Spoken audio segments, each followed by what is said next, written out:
할렐루야. 오늘 보실 하나님 말씀은 구약성경 창세기 2장 10절에서 25절 말씀입니다.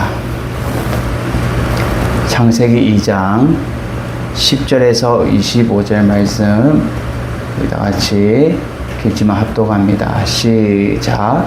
강이 에덴에서 흘러나와 동산을 적시고 거기부터 갈라져 네 근원이 되었으니 첫째 이름은 비손이라. 금이 있는 하윌라 온 땅을 둘렀으며 그 땅의 금은 순금이요 그곳에는 베들리엄과 호마노도 있으며 둘째 강의 이름은 기온이라.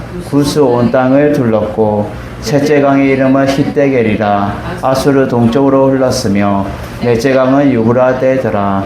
여호와 하나님이 그 사람을 이끌어 에덴 동산에 두어 그것을 경작하며 지키게 하시고 여호와 하나님이 그 사람에게 명하여 이르시되 동산의 각종 나무의 열매는 내가 임의로 먹되 선악을 알게 하는 나무의 열매는 먹지 말라. 내가 먹는 날에는 반드시 죽으리라 하시니라.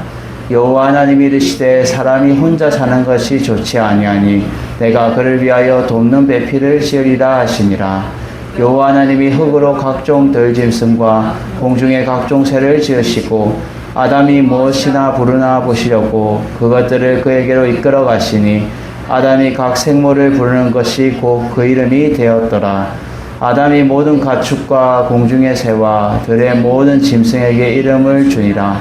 아담이 돕는 배필이 없으므로 여호와 하나님이 아담을 깊이 잠들게 하시니 잠들매 그가 갈빗대 하나를 취하고 살로 대신 채우시고 여호와 하나님이 아담에게 취하신 그 갈빗대로 여자를 만드시고 그를 아담에게로 이끌어 오시니 아담이 이르되 이는 내 뼈 중에 뼈요 살 중에 살이라. 이것을 남자에게 취하였은즉 여자라 부르리라 하니라. 이러므로 남자가 부모를 떠나 그의 아내와 합하여 둘이 한 몸을 이룰지로다. 아담과 그의 아내 두 사람이 벌거벗었으나 부끄러워하지 아니하니라. 아멘. 할렐루야. 오늘 말씀의 제목은 하나님 앞에서 부끄럽지 않는 삶. 하나님 앞에서 부끄럽지 않는 삶. 여러분, 우리가 어디를 가든지 부끄럽지 않는 삶을 살아가야 되는데 더더욱이 우리가 하나님 앞에 섰을 때는 부끄럽지 않아야 돼요. 예전에 제가 기억으로는 저희 부모님한테 제가 한번 호심이 하도 사고를 많이 치니까 어릴 때부터 조용한 얌전한 고양이가 부뚜막에 올라간다는 속담이 있는 것처럼 착하게 생겼고 얌전한데 은근히 사고를 치는 거예요.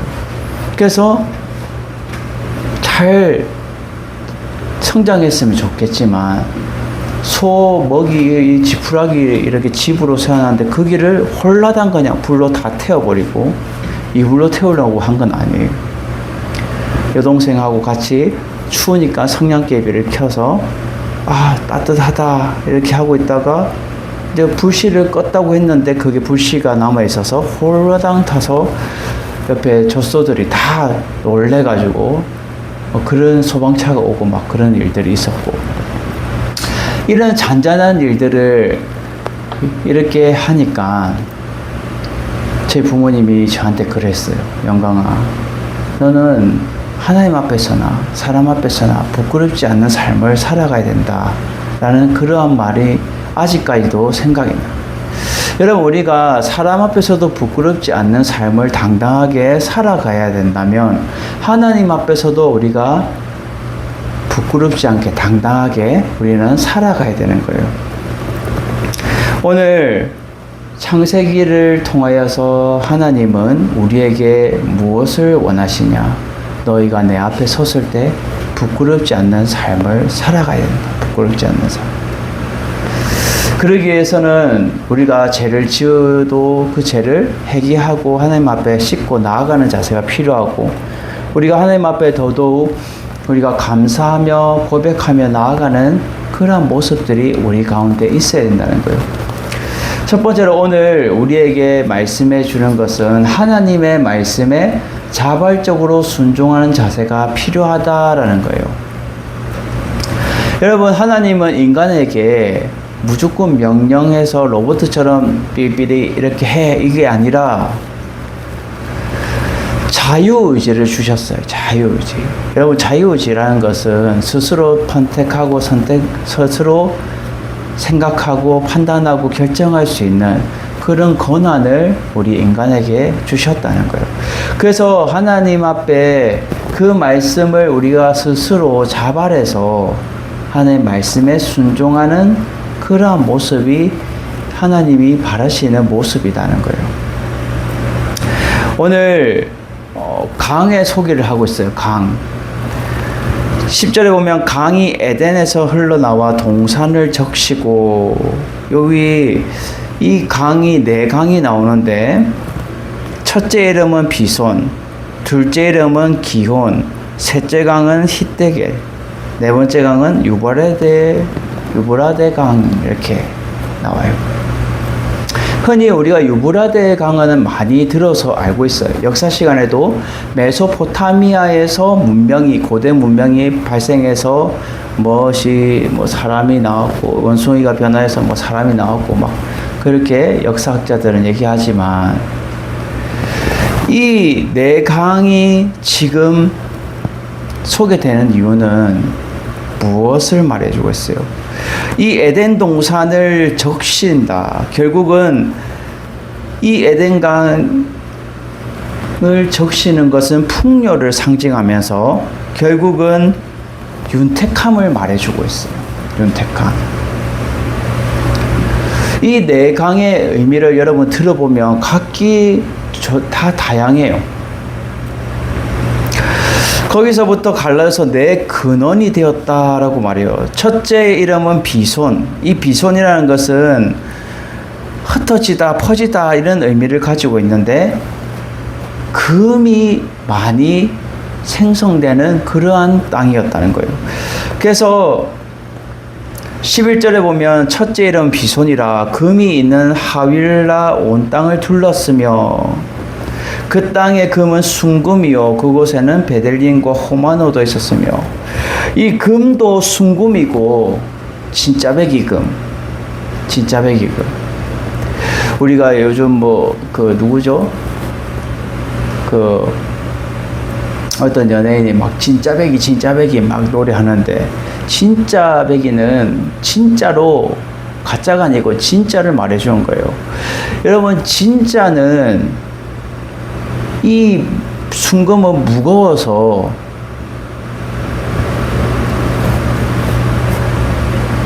값어치가 엄청나게 나가는 거예요. 순금은.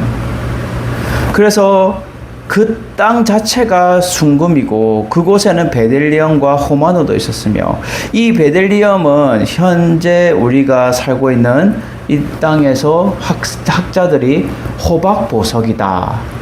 여러분 이렇게 노란색으로 해가지고 호박보석이다 할 정도로 귀한 보석이에요.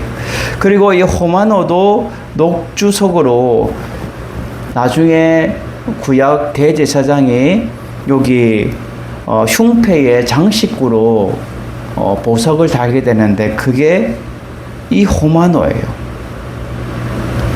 이 보석을 사용해요. 그만큼 이 비손이라는 이 땅은 땅도 비옥하고 풍요롭고 너무나도 하나님 보시기에 귀한 땅이 이 비손이에요. 그리고 두 번째 강은 기온이다라고 말해요. 기온. 여러분, 기온이라는 것은 아락세스 강을 말해주고 있는데, 이 땅 또한 굿으로 온 땅을 둘렀고, 굿으로 온다고? 풍요로운 거예요, 이 땅도. 그래서 이 여러 가지가 이렇게 갖추어져 있다. 그것을 말해주고 있어요. 그리고 셋째 강 이름은 히데겔이라고 말해요. 히데겔의 이 강은 의미는 이 화살처럼 빠르게 흐르는 강을 말해주고 있어요. 히데겔. 화살이 얼마나 빨라요? 퓨 해가지고 날아가지고 이렇게 탁 꼽히잖아요. 그만큼 물살이 센 그러한 강이 이 히데겔 강인데 아수르 동쪽으로 흘렀다라고 하지만 실제로는 아수르 앞쪽으로 흘렀고 넷째 강은 유브라데 강이다라고 말해요. 유브라데 강. 여러분 유브라데 강은 제가 앞서 말한 것처럼 메소포타미아 지역으로 서아시아 최남단에 잘 우리가 알고 있는 비옥한 땅, 풍요로운 땅, 기름진 땅, 그러한 땅이 이 유브라데 강가로 이루어져 있어요. 그래서 공통적으로 네 강을 보면 다 하나님이 모든 조건에 비옥하고 풍요롭게 네 강이 에덴 동산을 휘감으면서 내 주기가 흐르고 있는 거예요. 여러분 우리나라도 강이 어디로 흘러요? 요 서울에는 한강이 흐르죠. 저 남쪽에는 낙동강이 또 흐르고요. 저쪽에 남쪽으로 가면 남강이 흐르고 진주 쪽에는 이렇게 금강도 있고 강이 여러 개가 있어요. 이런 강들이 있듯이 그만큼 이러한 강을 소개하는 이유는 에덴 동산이 그만큼 비옥하고 풍요롭고 기름진 땅이었다라는 것을 지금 말해주고 있다는 거예요. 이렇게 비옥지고 풍요롭기 때문에 하나님이 그 땅을 축복하셔서 생명나무와 선악을 알게 하는 나무도 있지만 모든 열매들이 풍요롭게 아담과 하와가 먹고 남을 정도의 풍요로운 열매들이 주렁주렁 열렸다라는 거예요. 꿈의 낙원이죠. 꿈의 낙원. 근데 하나님이 지금 그 사람을 이끌어서 이 아담을 이끌어서 에덴 동산에 두어서 그것을 경작하게 하세요. 경작. 이 경작하게 한다는 것은 결국은 그에게 자발적으로 이제 맡겨진 사명이 주어진 거예요. 맡겨진 사명. 그 맡겨진 사명이 뭐예요? 그 에덴 동산을 잘 이끌고 경작하고 또 그것을 잘 다스려가는 것이 그에게 맡겨진 사명이에요. 그리고 지키게 하셨다라고 해요. 지키게 하셨다. 지키게 하셨다는 것은 결국은 하나님이 이 아담을 전인격적으로 지금 인도하고 계시고 이끌어가고 계시다는 거예요. 그래서 에덴 동산을 지키고 그를 다스리고 그것을 이끌어가는 것을 말해주고 있어요.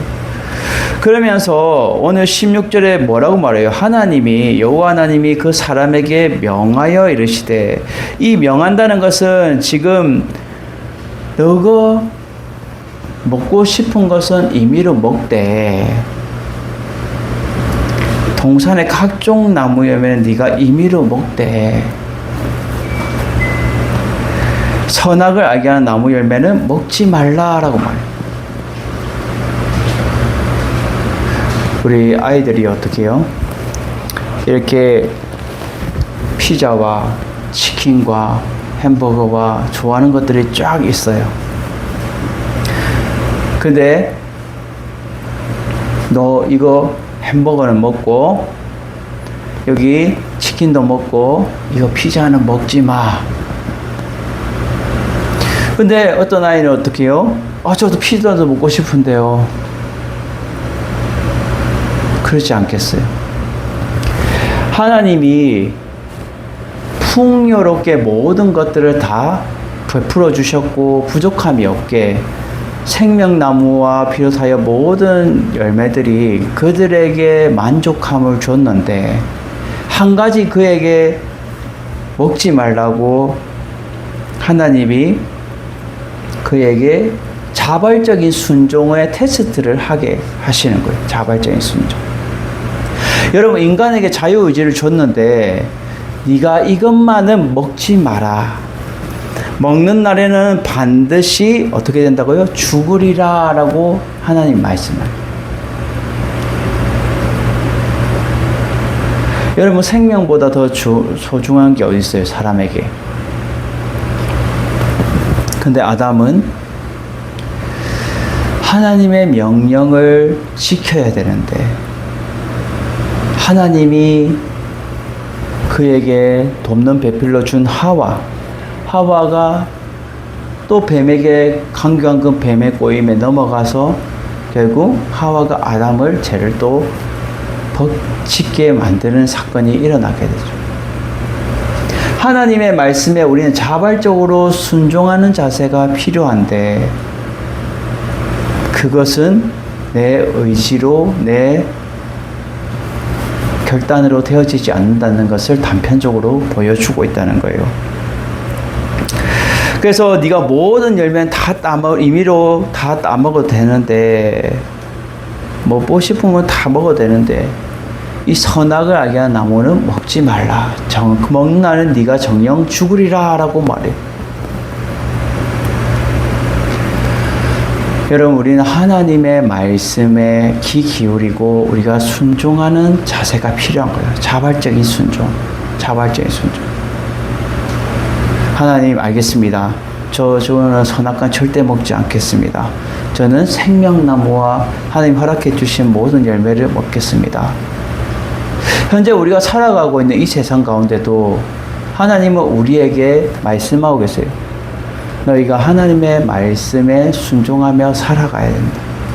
이 세상 것과 이 세상 문화에 빠져있지 말고 오직 하나님 앞에, 그리스도 앞에 우리가 더 집중하여 나아가는 자세가 필요하다라는 것을 계속해서 우리에게 말해주는데도 우리 인간은 어떻게 해요? 인간의 자유의지로 인하여 계속 자발적인 순종이 안 나오고 자발적인 의지로 인하여 약해져서 계속해서 불순종하는 그런 삶을 살아가는 거예요. 호세아 6장 7절에 이렇게 말합니다. 호세아 6장 7절. 그들은 아담처럼 언약을 어기고 거기서 나를 반역하였느니라.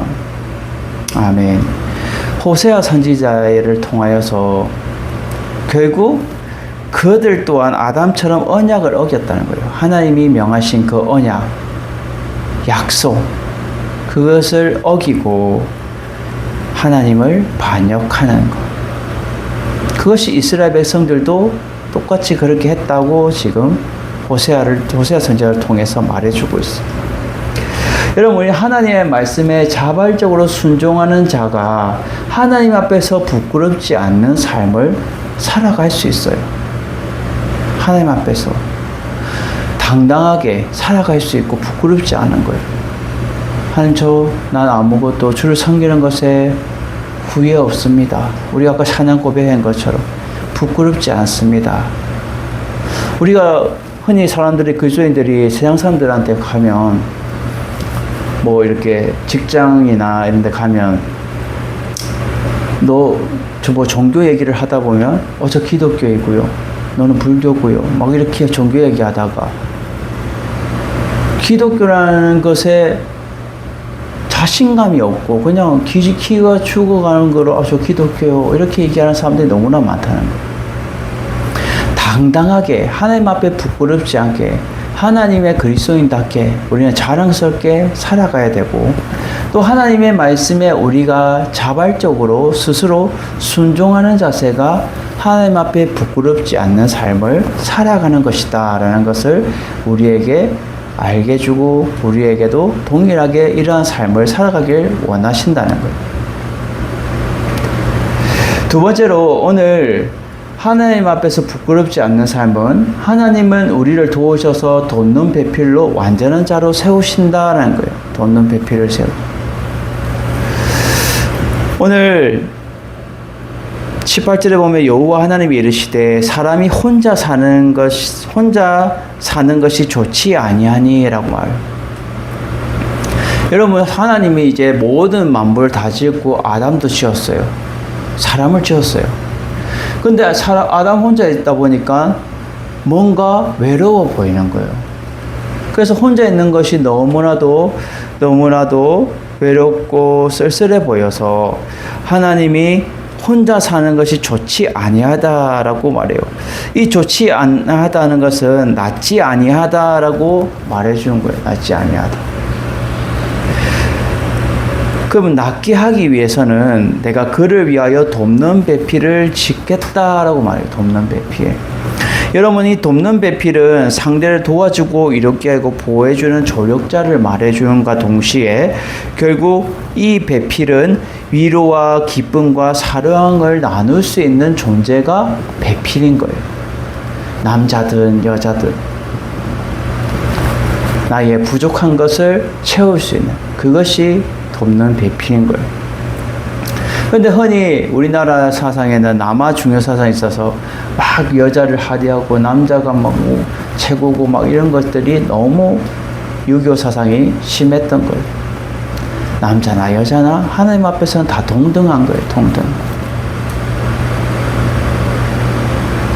그래서 저번에 제가 그 국내 성지순례 가면서 기역자 교회를 갔을 때 그것을 보게 됐어요.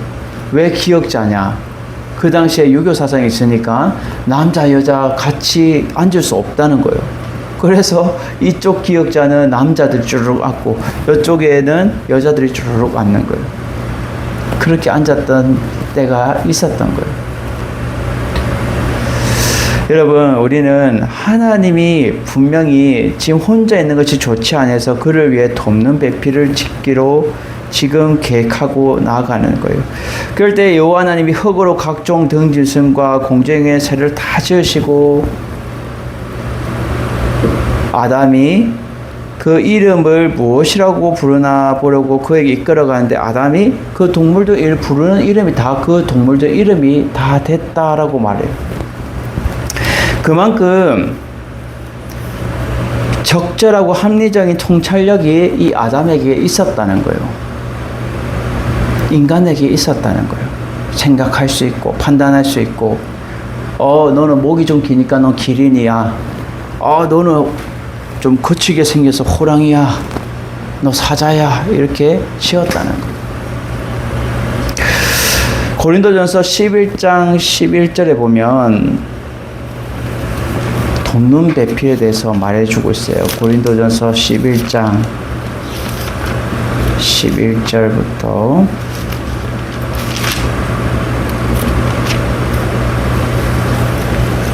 고린도전서 11장 11절 12절 그러나 주 안에는 남자 없이 여자만 있지 않고 여자 없이 남자만 있지 아니하니라. 이는 여자가 남자에게서 난 것 같이 남자도 여자로 말미암아 났음이라. 그리고 모든 것은 하나님에게서 났느니라. 아멘. 결국은 여러분, 아담으로 통하여 갈빗대를 통해서 여자가 하나님이 지었어요. 근데 그 돕는 배필을 통해서 흔히 요즘은 우리 아이들이 엄마를 통해서 여자를 통해서 이 아이를 또 생산하고 태어나잖아요. 계속해서 이 순리대로 하나님이 나게 하시는데 그 모든 것은 하나님에게서 났고 시작되었다는 것을 말해주고 있어요.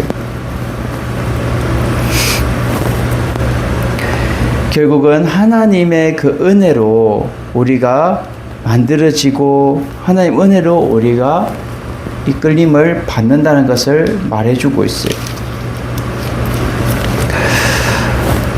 우리는 날마다 하나님의 형상답게 우리가 하나님 앞에 우리를 도우셔서 돕는 배필로 완전한 자로 세우기를 원하신다는 이 완전한 자 또한 하나님 앞에 우리가 부끄럽지 않게 살아가기 위해서 하나님은 우리를 도우시고 불완전한 자를 완전한 자를 세우기 위해서 하나님이 돕는 자를 붙여주신다는 거예요.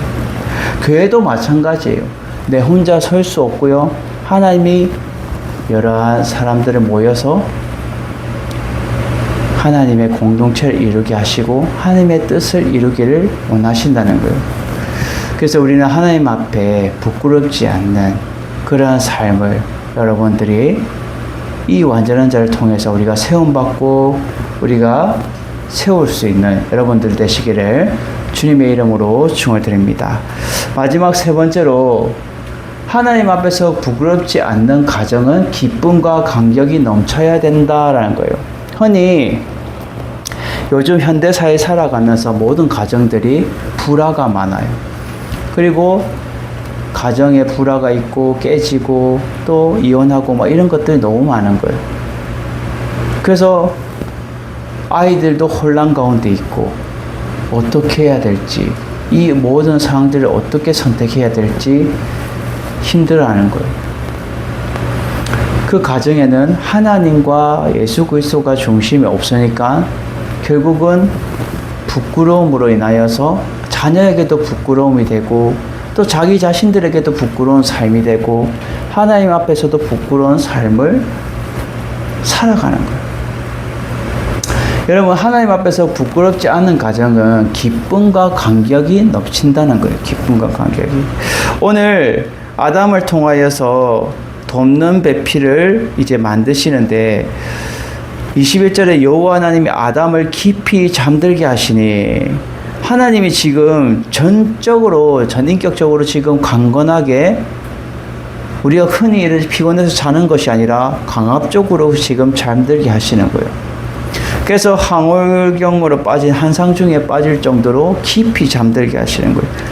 그럴 때에, 잠들었을 때에 하나님이 그 갈빗대 하나를 취하세요.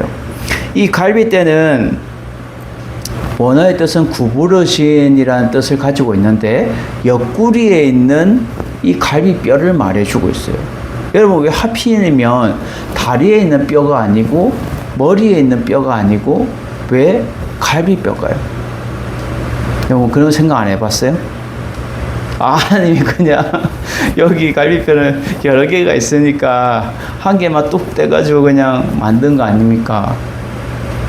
그리고 학자들은, 남자도 여기를 갈비뼈를 만지다 보면 하나가 이쪽이 하나가 없는데 오른쪽인지 왼쪽인지 하나가 없다고, 그게 하나님이 빼신 거 아니냐. 여러분, 이 갈비뼈를, 옆구리의 갈비뼈를 뺀 것은 동등하다는 것을 의미하고 있어요. 남자든 여자든 하나님 앞에서 동등한 존재가 이 갈비뼈, 하나님 앞에 동등한 존재라는 것을 의미하고 있다는 거예요. 그래서 결국은 이 갈비뼈를 하나 취하고 살로 대신 채우고 하나님이 아담에 취한 그 갈비뼈로 여자를 만드시는 거예요. 그럴 때에 아담이 이제 깊이 잠에서 이제 확 깨어났을 때에 여자가 쫙 보이는 거예요. 왜 이래 아름다운, 사랑의 고백을 하죠. 감격과 기쁨으로. 지금 아담이 지금 감탄하면서 감격과 기쁨에 이 시로 감사 찬양을 해요. 어떠한 감사 찬양을 해요? 내 뼈 중에 뼈요 살 중에 살이라 라고 말해요. 왜? 내 뼈 중에 뼈, 나와 같은 뼈를 가졌고 내와 똑같은 살을 가진 완전한 자를 내가 이 자를 내가 받았다. 그래서 부끄럽지 않는, 하나님 앞에서 부끄럽지 않는 기쁨과 감격으로 그는 그 고백하면서 하나님 앞에 말해주고 고백하고 있는 거예요. 사랑 고백하고 있는 거예요. 내 뼈 중에 뼈요 살 중에 살이다. 이 훌륭한 사랑의 고백이 이 세상에 더 어디 있겠어요? 저도 저희 아내하고 1년 동안 연애하면서 사랑 고백을 막 이렇게 하고 프로포즈를 하고 했는데, 이 프로포즈, 아담이 했던 이 단어가 이 세상에 이보다 더 훌륭한 고백은 없을 거예요. 최초에 하나님이 지은 아담이 내 뼈 중에 뼈요 내 살 중에 살이로다. 너무나 아름답고 너무나 나와 똑같은 사람으로서 귀한 존재고 너무 사랑스러운 존재고, 그것을 고백하고 있다는, 기쁨의 찬양을 올려드리고 있다는 것. 하나님 앞에 부끄럽지 않는 가정은 이 아담처럼 기쁨과 감격이 넘쳐날 때에 하나님 앞에 부끄럽지 않는 감격이 있는 거예요. 여러분, 어떤 가정은 못 살아도 소소하게 이렇게 기쁨이 있고요. 잘 웃고 또 간격이 있는 가정은 야, 우리 못 살아도 우리 그래도 잘 살 수 있어. 그러한 마음으로 살아가는 가정은 무엇이든지 성공하고 또 하나님 앞에서 부끄럽지 않고 기쁨이 가득 찬 가정이 되는 거예요. 근데 모든 것을 다 이루고 가졌어요. 근데 맨날 싸우고 맨날 불화가 있고 서로 허점을 지적하고 약점을 지적하고 약점 없는 사람 아무도 없어요. 이 세상에. 누구 하나 다 부족하고요. 2% 부족하고요. 그렇지만 그것을 내 욕심이, 인간의 욕심은 끝이 없죠.